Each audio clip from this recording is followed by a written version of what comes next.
All right, so for this screencast, I'm going to be reflecting my co-teaching PBL mini lesson. So the rationale for our selected domain is we chose to do the whole number PBL lesson because we wanted to make a creative math um, lesson for younger students.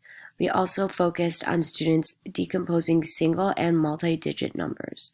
This was addressed in the lesson by students using the animals to break down the numbers and using the worksheets to record their answers. We also wanted to focus on the topic of addition because during this point in we chose to do over kindergarteners, and at this point in their learning, this is what they would be teaching. So we're going to scroll down to our co-teaching models. So the two models that we selected were station teaching and parallel teaching. And our rationale for that is we chose it because it would be interactive and collaborative way for students to work in stations. And we did parallel teaching because half the class would be working on decomposing single digit numbers using addition, and the other half would be working with two digit numbers. And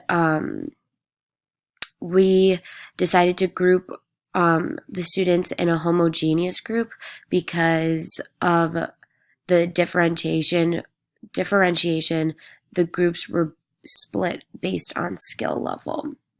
So for the instructional materials, the list that we have were integer coins, worksheets, animals, animal patterns, number line, markers, and pencils. So all of these materials enhance the content.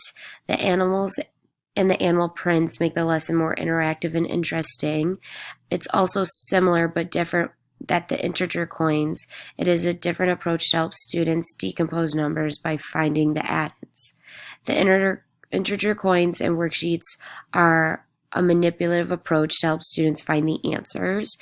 And the number line sheet was going to be another tool for students to help find their answers if the integer coins and the animals didn't work for them. And all of these materials allow the students to be interactive with each other, collaborate, and share materials, all while practicing math skills. And most of our materials were low technologies because they didn't have there was no high tech technology except for our presentation in the beginning, which basically introduced the lesson, and then we did an example on the presentation board so the students could remember what we were doing. And then for the assistive technology, one that could be used in our lesson would be a virtual manipulatives,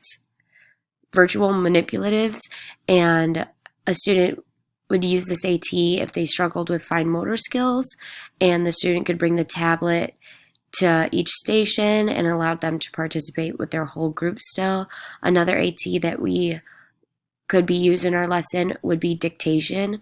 That is a benefit for a student with a visual impairment or a student that doesn't have good fine motor skills. So instead of writing the numbers and the addends down to find the sums, they can verbally record the different ways that they found to get the one number on the device. We'll scroll back up to the differentiation, and we are differentiating this lesson for diverse learners through content. Two of the groups will work on decomposing single-digit numbers, and these two groups will switch with each other, and the other two groups will be working on decomposing double-digit numbers, and then those two groups will switch with each other. We would allow responses to the students throughout the lesson when we are walking around. Within the first couple of minutes, we would ask the students if they had any questions and to remember to raise their hand.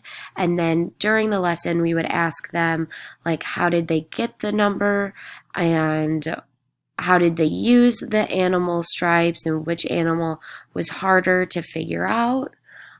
Um, in the end, I know that this lesson was a success because